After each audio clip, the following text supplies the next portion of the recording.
Welcome to the Satva education. यहाँ पे आज हम बात करने वाले हैं class 10 NCERT chapter 5 arithmetic progression का जो एक्सरसाइज नंबर 5.3 है, जिसके हमने क्वेश्चन 1, 2 एंड 3 लास्ट वीडियो में डिस्कस कर लिए हैं।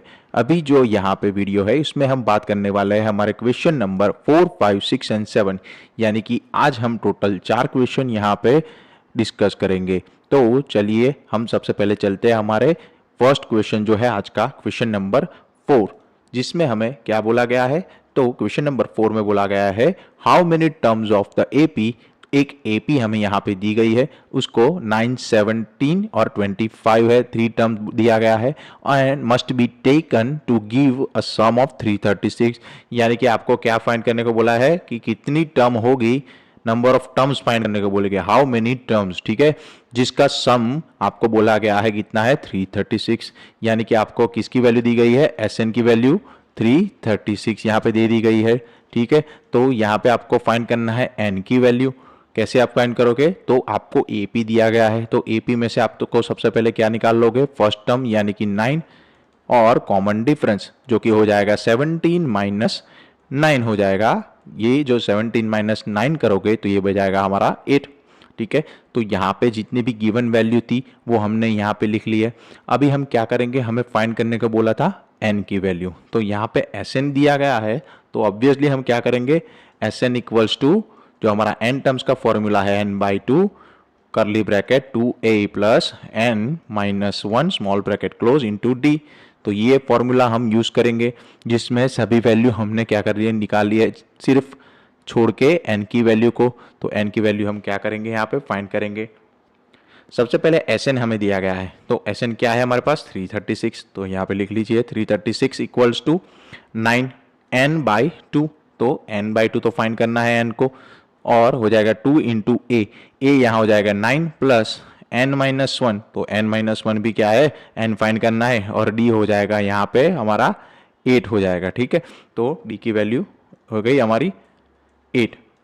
तो अभी हम क्या करेंगे, सबसे पहले करली ब्रैकेट सॉल्व करेंगे, तो 336 equals to n by 2 as it is रख लेंगे। करली ब्रैकेट में क्या है, सबसे पहले 9 2 सा 18 प्लस ये क्या हो जाएगा n माइनस 1 और 8, तो 8 को n माइनस 1 में मल्टीप्लाई कर लो, तो यहाँ पे क्या हो जाएगा 8n माइनस 8, तो ये बन गया आपका करली ब्रैकेट्स, ठीक है। तो 336 इक्वल्स टू n बाई 2। यहाँ पे देखिए 18 और माइनस 8 कॉन्स्टेंट टर्म, तो 18 माइनस 8 क्या हो जाएगा आपका हो जाएगा 10 प्लस क्या बच गया 8n, ओके। तो ये करली ब्रैकेट आपका सॉल्व हो गया। अभी नेक्स्ट आप क्या करोगे, ये जो n बाई 2 है उसे आप क्या करोगे, ब्रैकेट में मल्टीप्लाई कर लो, तो ये 336 इक्वल्स टू क्या बन जाएगा। तो देखिए सबसे पहले जब n बाई 2 10 के साथ मल्टीप्लाई होगा तो ये 10 5 जाके 10 बाई 2 हो जाएगा 5 हो जाएगा, तो यहाँ बचेगा 5 इंटू एन, और अगेन प्लस 8n के साथ n बाई 2 मल्टीप्लाई होगा तो 2 4 जा हो जाएगा 8, और 4n इंटू एन हो जाएगा 4n स्क्वायर। तो ये हमारा एक क्या बन गया, क्वाड्रेटिक इक्वेशन। तो इसके क्वाड्रेटिक इक्वेशन फॉर्म में हम ले आते हैं 4n स्क्वायर प्लस 5n, और जो 336 है अदर साइड वाला उसे हम क्या करेंगे, n वाले टर्म के साथ ले आएंगे, तो माइनस 336 इक्वल टू 0 बन जाएगा। अभी देखिए ये जो क्वाड्रेटिक इक्वेशन को हम कैसे सॉल्व करते थे, फैक्टर फाइंड करना है। कैसा फाइंड करना है फैक्टर, जो माइनस 336 की वैल्यू है हमारा कांस्टेंट टर्म, उसे हम क्या करेंगे, हमारी एन स्क्वायर वाले टर्म से मल्टीप्लाई करेंगे। अभी ये जो वैल्यू हमें मिलेगी उसके हमें ऐसे फैक्टर्स दो फाइंड करने हैं कि जिसका सम हमें क्या मिलेगा, 5n मिलेगा।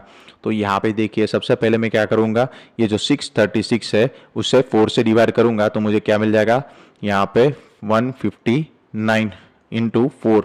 जब 159 इंटू 4 करूँगा तो मुझे मिलेगा 336 पर माइनस का, और ये जो 4 है वो एज इट इज़।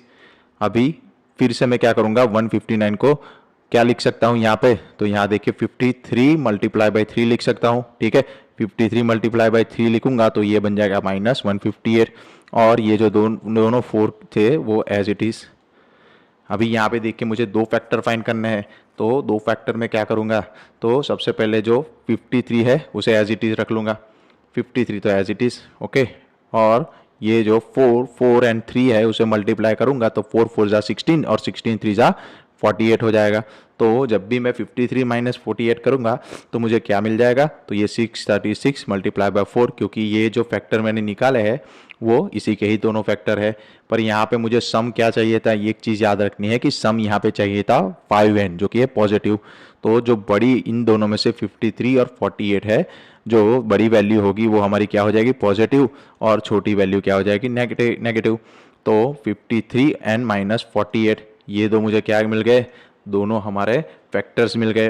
तो अभी जो मेरे पास क्वाड्रेटिक इक्वेशन था उसे मैं कैसे सॉल्व करूंगा, तो था 4n square plus 5n minus 636 equals to 0।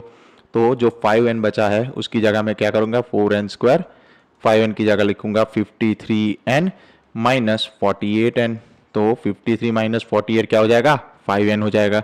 तो मेरी जो है क्वाड्रेटिक इक्वेशन, तो दोनों फैक्टर यहाँ पे लिख लिए। अभी देखो 4n स्क्वायर प्लस 53n, उसमें से कुछ कॉमन दिख रहा है आपको, तो हाँ n को कॉमन लोगे तो ये क्या बचेगा इधर, 4n प्लस 53। ओके, तो ये ब्रैकेट क्लोज। अभी माइनस, ठीक है। अभी यहाँ पे देखिए कि मुझे दूसरा ब्रैकेट में भी क्या चाहिए, 4n प्लस 53, क्योंकि मुझे n की वैल्यू फाइंड करनी है। तो 4n प्लस 53 करना होगा तो मुझे क्या, यहाँ पे 48 है, ठीक है, यहाँ और यहाँ पे 4n है, तो 4n के साथ क्या मल्टीप्लाई करूंगा, 12। तो माइनस 12 में क्या करूंगा, यहाँ से कॉमन ले लूंगा तो ये बन जाएगा 4n प्लस 53 इक्वल्स टू 0। तो देखिए अभी n जो 4n प्लस 53 है उसे मैं क्या करूंगा, कॉमन ले लूंगा, 4n प्लस 53 कॉमन आ जाएगा, ठीक है। तो ये हो गया हमारी एक फर्स्ट टर्म, और बचेगा गया n माइनस 12, तो n माइनस 12 भी लिख लूंगा इक्वल्स टू 0। अभी जब इन दोनों में से मैं n की वैल्यू फाइंड करूंगा तो 4n प्लस 53 में से n की वैल्यू मुझे मिलेगी माइनस 53 डिवाइड बाई 4, और n की वैल्यू n माइनस 12 में से मिलेगी मुझे 12, क्योंकि यहाँ पे क्वाड्रेटिक इक्वेशन है तो आपको दो सॉल्यूशन मिलेगा, लेकिन आपको क्या है, n फाइंड करना था, और n क्या है, नंबर ऑफ टर्म्स। तो नंबर ऑफ टर्म्स हमारी कभी भी क्या नहीं होगी, नेगेटिव और फ्रैक्शन में नहीं आएगी। तो यहाँ पे n की जो वैल्यू हो जाएगी आपके लिए क्या हो जाएगी, n इक्वल्स टू 12। तो नंबर ऑफ टर्म्स जो फाइंड करना था कि number of terms of given AP is 12। Okay, तो ये हो जाएगा आपका answer for the question number 4। Next अभी हम देखेंगे हमारा नेक्स्ट एग्जांपल जो है क्वेश्चन नंबर 5, ठीक है। तो उसमें क्या बोला है, the first term of an AP is 5 and the last term is 45। First term and the last term आपको कोई एक एपी की दी गई है 5 एंड 45 रिस्पेक्टिवली, एंड उसका सम दिया गया है 400। तो हमें फाइंड क्या करना है, नंबर ऑफ टर्म्स, यानी कि n एंड कॉमन डिफरेंस। तो यहाँ पे देखिए आपको जो गिवन दिया गया है वो सबसे पहले यहाँ पे हम लिख लेंगे। तो first term of A P यानी कि ए की वैल्यू आपको बोली गई है 5, एंड लास्ट टर्म यानी कि ए एन की वैल्यू आपको बोली गई है, कितनी बोली गई है, 45, या फिर उसे आप क्या लिख सकते हो, एल भी लिख सकते हो लास्ट टर्म, जो कि हमने इंट्रोडक्शन में ही देखा था। एंड द सम दिया गया है वही ए पी का, तो एस एन, क्योंकि हमें n की वैल्यू मालूम नहीं है तो हम लिखेंगे एस एन। तो सम की वैल्यू दी गई हमें 400। तो हमें फाइंड क्या करना है, n की वैल्यू फाइंड करनी है और कॉमन डिफरेंस d। तो सबसे पहले देखिए हमारे पास क्या है, एस एन की वैल्यू है यहाँ पे, तो n की वैल्यू कैसे फाइंड करेंगे, तो एस एन का जो लास्ट टर्म का फॉर्मूला था, S n equals to n by 2 a plus L, जो कि हमने क्वेश्चन नंबर 1 था एक्सरसाइज नंबर 5.2 का, उसमें देखा था, सॉरी 5.3 में। तो Sn हमारे पास क्या है यहाँ पे 400, तो Sn की वैल्यू लिख लेंगे 400। n तो हमें फाइंड करना है तो n by 2 as it is रह जाएगा, और a प्लस एल, तो a क्या है हमारा 5 और l है हमारा 45, तो 5 प्लस 45 क्या हो जाएगा 50। तो ये करली ब्रैकेट हो गया सॉल्व। तो देखिए यहाँ पे सबसे पहले ये 25 टू जा क्या हो जाएगा 50। तो n की वैल्यू अगर मुझे लिखनी हो तो क्या लिख सकता हूँ, 400 divide by 25।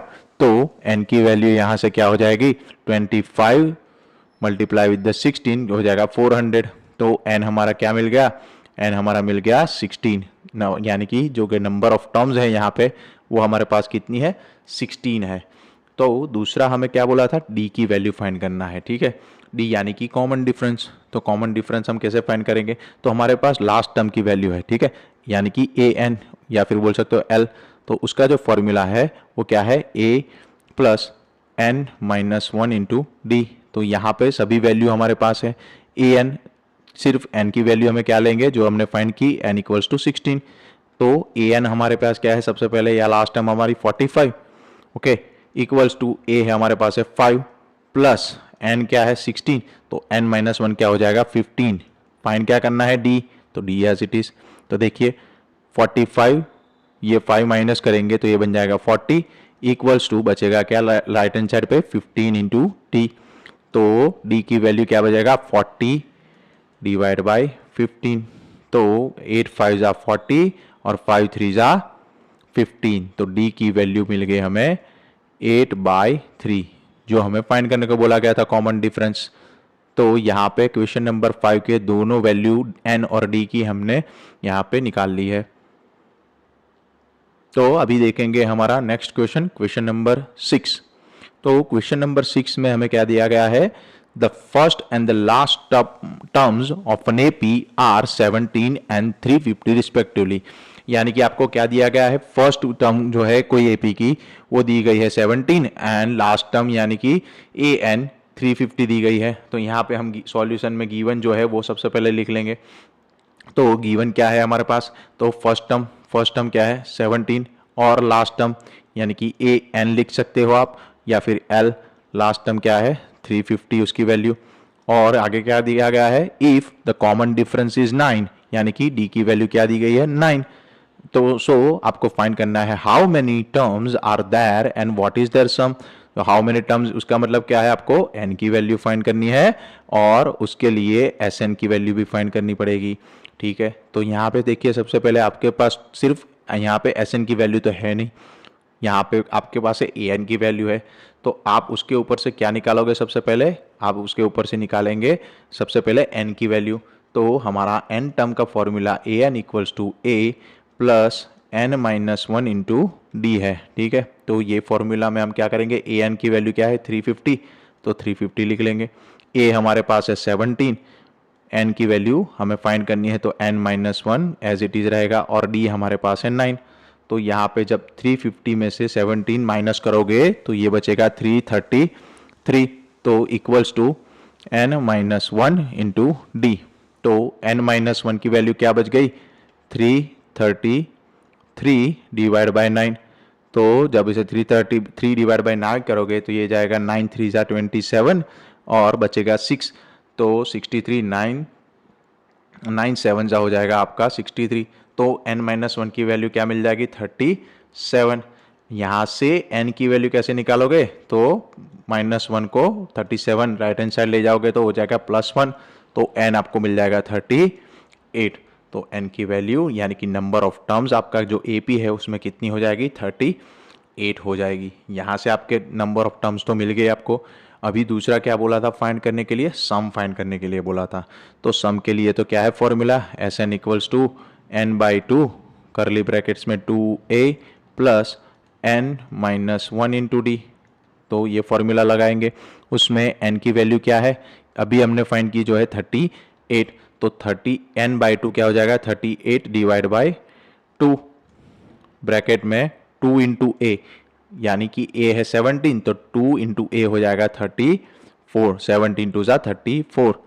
n minus one, n है 38 तो n माइनस वन हो जाएगा 37, उसे हम ब्रैकेट में लिख लेंगे क्योंकि d की वैल्यू भी हमारे पास है जो कि है 9। तो ये हो गया हमारा, सभी वैल्यू जितनी भी थी वो हमने क्या कर ली है हमारे इक्वेशन में रख ली है। अभी हमारे पास क्या है करली ब्रैकेट सबसे पहले सॉल्व करेंगे। तो यहाँ देखिए 38 डिवाइड बाई 2 क्या हो जाएगा हमारा, यहाँ पे 19 हो जाएगा और 34 एज इट इज़। और जब भी आप 37 मल्टीप्लाई बाई 9 करोगे तो ये आपको मिलेगा 333। तो ये हो गया करली ब्रैकेट। अभी करली ब्रैकेट में जो है सम 333, उसमें आपको क्या करना है 333 में 34 ऐड कर लेना है। तो ये बन जाएगा आपका 367। ठीक है, तो 367 को किसके साथ मल्टीप्लाई करना है, 367 को 19 के साथ मल्टीप्लाई। तो 67 मल्टीप्लाई बाई 19 कैसे करोगे, तो 367 सबसे पहले आपको क्या करना है 20 से मल्टीप्लाई कर दीजिए। तो 20 से मल्टीप्लाई करोगे तो ये बन जाएगा अप्रॉक्सीमेटली 7340। ठीक है, तो 7340 में से कितना माइनस करोगे, अभी एक ज़्यादा था 367, तो उसे आप माइनस कर दोगे तो आपको जो वैल्यू मिल जाएगी वो मिल जाएगी 796973। तो ये क्या हो गया आपकी SN की वैल्यू, जो कि आपको फाइंड करने को पूछी गई थी कि SN यानी कि S36 जो थी, सॉरी 38 थी, तो S38 क्या हो जाएगा आपका, ये हो जाएगा आपका 6973, जो कि हो जाएगा आंसर ऑफ क्वेश्चन नंबर 6। अभी हम नेक्स्ट देखेंगे क्वेश्चन नंबर 7। तो क्वेश्चन नंबर 7 में हमें बोला गया है find the sum of first 22 terms of an AP in which d equals to 7 and 22nd term is 149।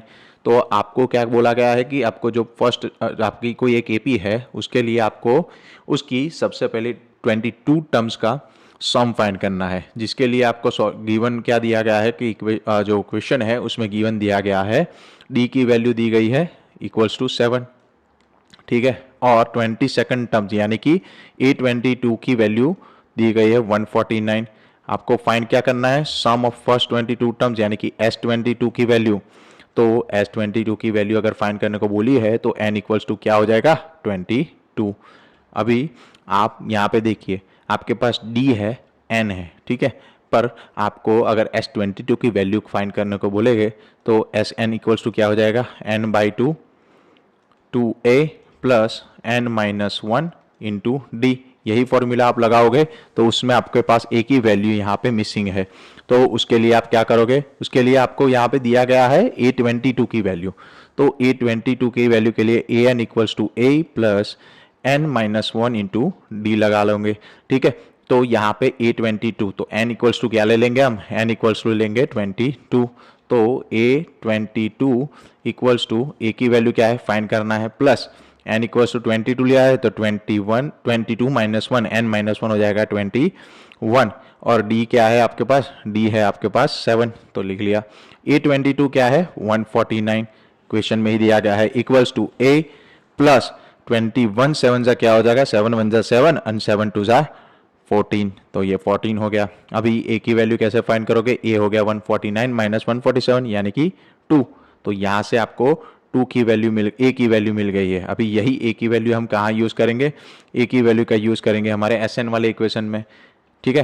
तो S22 फाइंड करना था, तो यहाँ पे भी n इक्वल्स टू 22, और जो मिसिंग था हमारा a उसकी वैल्यू 2 मिल गई। तो S22 क्या हो जाएगा, S22 क्या है, Sn इक्वल्स टू है n/2, तो n है 22, तो 22/2 हो जाएगा हमारा 11, ओके। और करली ब्रैकेट में क्या है 2 इंटू a, तो a तो हमारे पास है 2, तो 2 2 जा क्या हो जाएगा 4, प्लस ये n-1 इंटू डी, यहाँ पे हमने फाइंड किया था n-1 इंटू डी, तो हमें कितना मिला था 147, तो ये वही चीज़ हो जाएगा n-1 सीधा हम लिख लेंगे 147, ठीक है। तो S22 की वैल्यू हो जाएगी, और ये 147 प्लस 4 हो जाएगा 151, तो 151 मल्टीप्लाई बाई 11, तो सबसे पहले 10 से मल्टीप्लाई कर दो तो 1510, और 1 से मल्टीप्लाई करोगे तो 151, तो S22 अभी टोटल कर दोगे तो ये बन जाएगा 1 + 0 1, 5 + 1 6, 5 + 1 6, तो ये हो जाएगा 1661, जो कि हो जाएगी आपकी S22 की आंसर, जो कि वैल्यू हो जाएगी 1661। तो ये था आपका क्वेश्चन नंबर 7। यहाँ पे हमने डिस्कस कर लिए हमारे क्वेश्चन नंबर 4 से लेके क्वेश्चन नंबर 7 तक के सारे क्वेश्चन जो थे एक्सरसाइज नंबर 5.3 के लिए। तो अभी हम नेक्स्ट वीडियो जो है उसमें डिस्कस करेंगे हमारे क्वेश्चन नंबर 8 से लेके क्वेश्चन नंबर 11। वो वीडियो भी आपको जल्दी ही प्रोवाइड हो जाएगा। तो अगर आपको मेरा वीडियो पसंद आया हो तो please subscribe to my channel Satva education. Thank you.